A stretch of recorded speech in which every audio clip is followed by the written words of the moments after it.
Hello and welcome back to Christoformity. So good to see you again. Sorry it's been a while since the last video, but I've been away for a little bit of time, and we're all back now and good to go. So welcome back. The last video we looked at a book review of Bully Pulpit by Michael Kruger, and we considered spiritual abuse and spiritually abusive church leaders and pastors.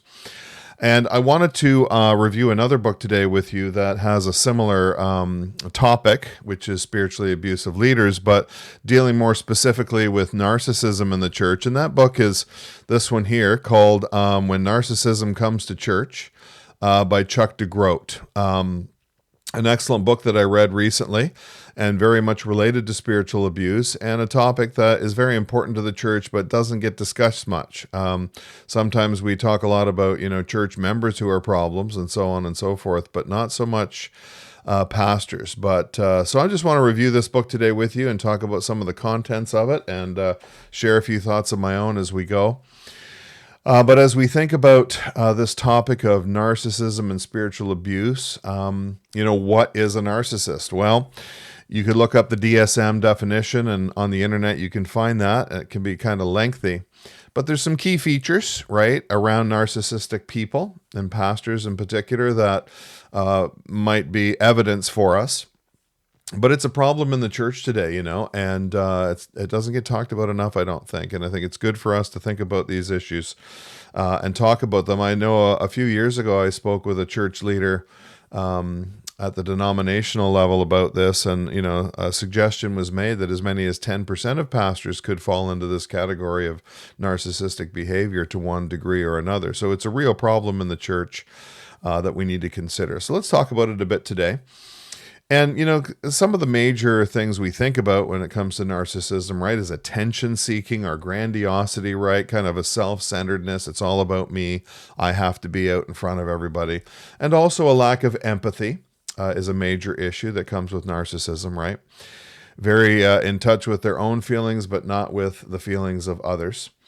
But narcissistic pastors can sometimes be viewed very positively in the church, right? They might have the appearance of being powerful, of having strong leadership, of being very confident, right, and a clear vision. But actually, there's a lot of insecurity and anxiety there that leads the church into hurricane winds rather than still waters, as Chuck DeGroat talks about. So I want to kind of review some of the characteristics that DeGroat brings out in his book here that, that when we see these, they might lead us to conclude that we are dealing with a narcissist, although not necessarily. Some of these characteristics may not mean that, and I'm certainly not a professional to diagnose narcissistic personality disorder. But according to DeGroat, here's some of the characteristics we can look for. One is that all decision-making centers on them. So ultimately, they have to be in control of the decision-making in the church. They might even have an elders board or a deacons board and might give the appearance that there's a plurality of leadership when in reality, the elders board or the deacons board are basically yes men, if I can use that term, and basically just rubber stamp whatever the pastor wants. So decision-making is controlled and centered on the pastor himself. There can be impatience or the inability to listen to others, where, again, I'm not willing to really consider your opinion on these matters because I've already decided what it's going to be and I don't really care. An inability to listen to others, right? There can be a delegation of authority to others, but really not with authority, or putting too many limits around the delegation of those decision-making powers. Again, because they want to retain the decision-making themselves. So I'm going to let you think that you're part of this process, but really you're going to do it my way. There may be feelings of entitlement, and sometimes pastors can feel that they're entitled to things. After all, they're the man of God. They're the one who's qualified. They're the leader of the church, and you have to obey them and follow them in everything they tell you. And so entitlement might be an indicator. There is also another characteristic which I think is quite prevalent, which is feeling threatened or intimidated by others, right? A narcissistic pastor is one who has to always be the best at everything, be the brightest about everything, has to appear to be the winningest about everything. And so, cannot tolerate others around him who might appear to be better than they are in some respect. On page 24 of the book, DeGroat talks about a church where the lead pastor created an internal training program for ministry staff because he led his people to believe that no church planting movement had ever experienced more radical or faster growth than they were. Anyone who questioned policies, tactics, or even apparent abuses was quickly dismissed. However, most people in the church believed that they were an extraordinary place and moment of time, consecrated by God, resulting in criticism of other churches that were perceived as less effective than theirs was. Friends, this is the echo chamber, right? This is a pastor who needs to control what everyone believes and does not trust outside seminaries and Bible colleges because he has to control everything. That's a major problem. Now, that's not to say that there aren't some Bible colleges and seminaries that might be problematic. There are. But there are also many that have a very high view of Scripture and that honor the Lord and love the Lord and His Word and His church. And we should not be afraid of those or try to create just our own, echo chamber, right? Where we don't trust anyone else, where we criticize everybody else because we are the best. Church members must comply with the leader. Bringing forward concerns is met with defensiveness and sometimes even anger. And those concerns are oftentimes dismissed or only given a surface treatment. Even other elders and church leaders are not able to bring forward legitimate concerns. And if they do, they're removed from leadership for even suggesting that the pastor might be in error. And so this idea of feeling threatened or intimidated by others leads to all kinds of negative behaviors because the narcissist is always feeling this kind of threat. Another characteristic is that they always need to be the best at everything and always winning. And they may even talk about that in their sermons, how they always win at everything. They're better than everybody at everything. And that's a characteristic of a narcissist, right? They cannot allow someone else to, get the gold ribbon. They have to get the first prize always. They may be inconsistent and impulsive. They may not follow through on long-term projects or things that do not inflate their ego. If anything kind of goes wrong with it, or if it's taking too long and it doesn't lead to their success, they move on from that. There's the idea of praising and withdrawing. In other words, I'm going to praise you, but only up to a certain point and only if you don't exceed me or look better than me. And if you do, then I'm going to withdraw from you. And, that loyalty doesn't go both ways. A narcissistic pastor demands loyalty, but only shows it to you when you're subservient to them. Another characteristic is the intimidation of others, right? We talked about in the last video using the bully pulpit, right? But oftentimes pastors will, use their pulpits to address personal matters with church members, which should never be done. I remember when I was in seminary and taking courses on pastoral leadership, this was really kind of drilled into us, right? That if I have a personal issue with somebody in the church, even a legitimate one, I'm never to use the pulpit on Sunday to address that openly in front of the congregation, even if I, hide the names. It's just not to be done. It's wrong. It's an abuse of the pulpit. It's not for what it's for. It's for the proclamation of the gospel, not for me addressing personal problems that I have with people. So there's an intimidation that can go on, and it can be open. It can be kind of in the background, right? There may be threats. Well, you're going to be removed from leadership if you insist on bringing this charge against me. Others can be intimidated in various ways. And that's a characteristic of a narcissistic pastor.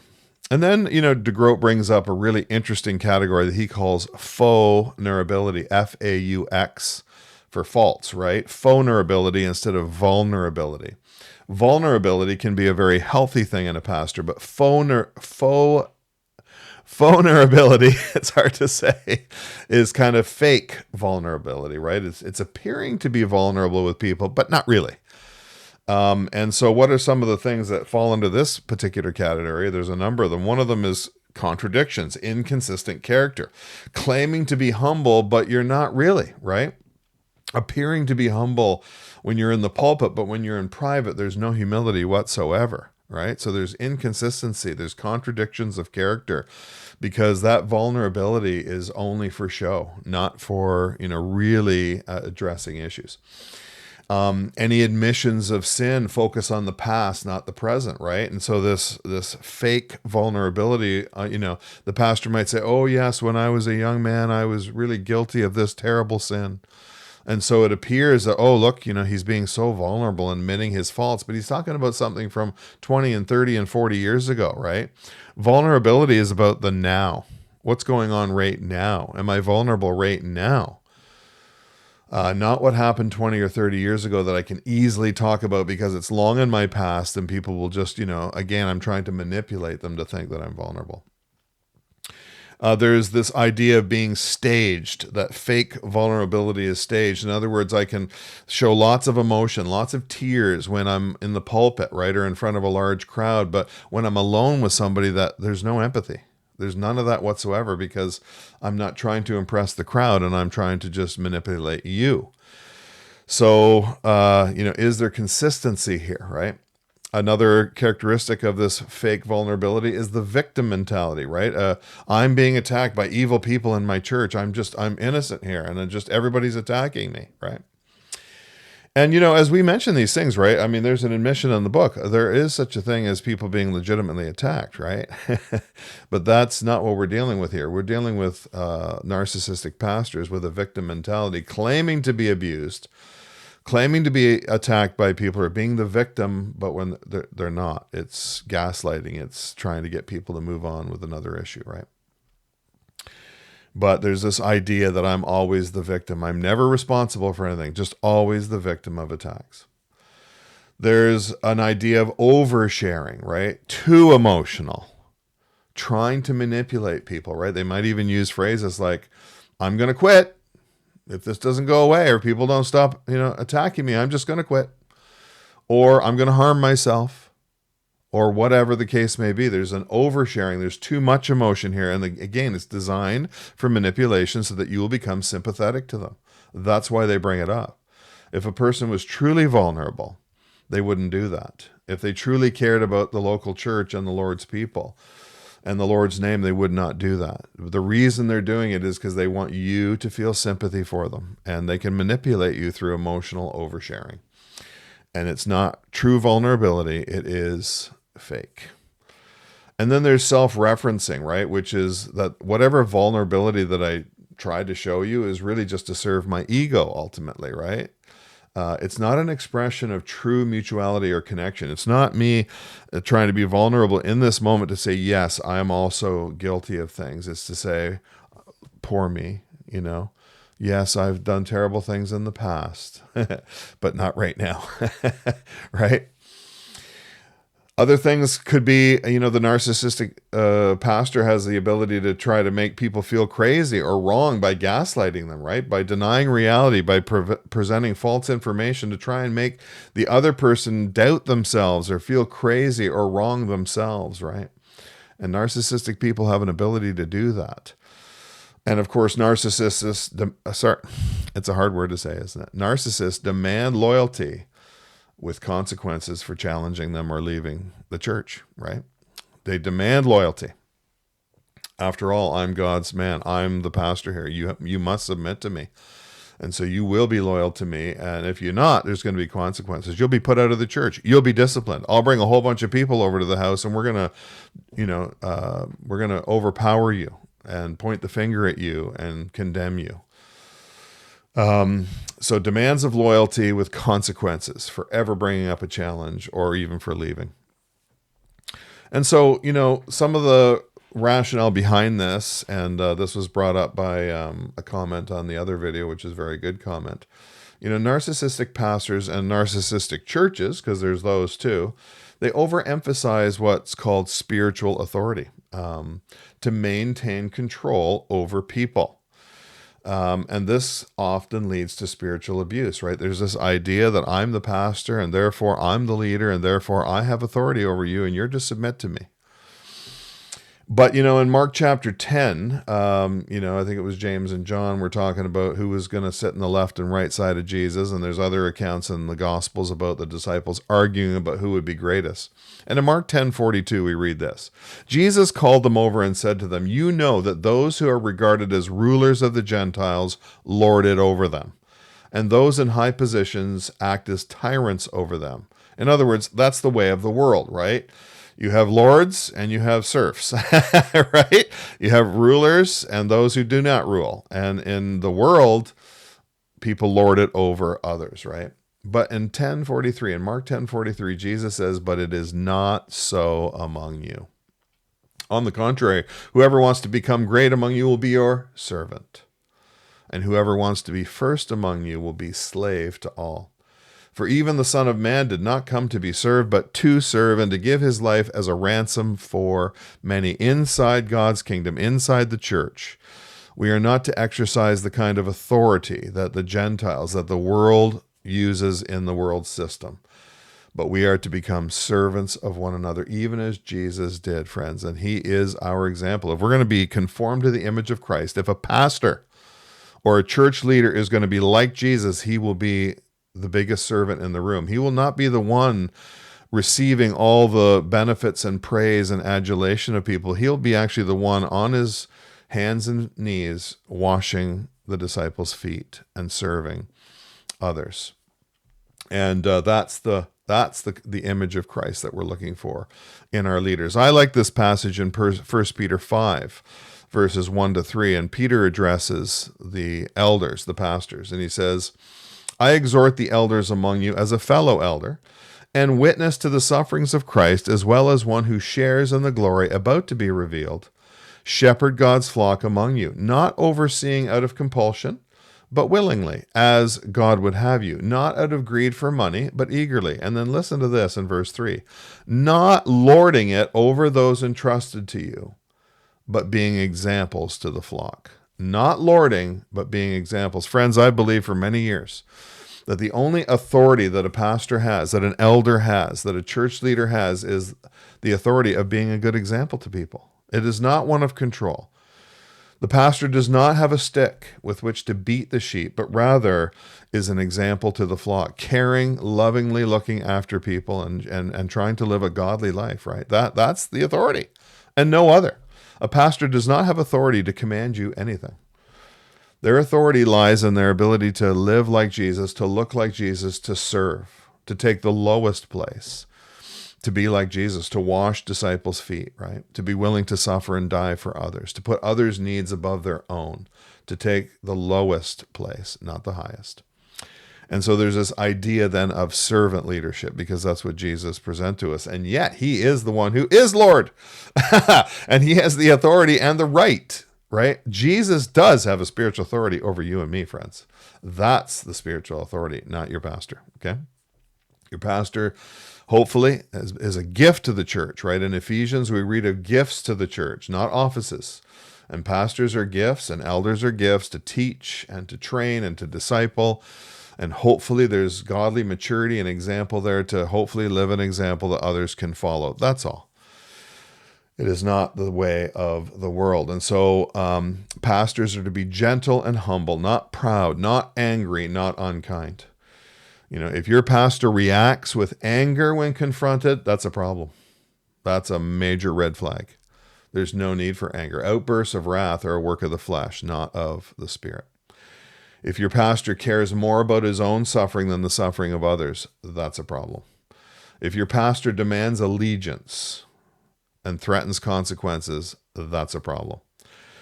So what can we do about this? Well, as Michael Kruger noted in his book, oftentimes in the cases of spiritual abuse, most of the abusers will never repent of that. And I suspect it's similar for narcissistic pastors because they're kind of one and the same. But the reality is that you and we're not obligated to sit under a narcissistic pastor. Not at all. The Lord will deal with them and we'll entrust them to the Lord. That doesn't give us the license to be rude or unkind either. But we're under no obligation to sit under abusive leadership.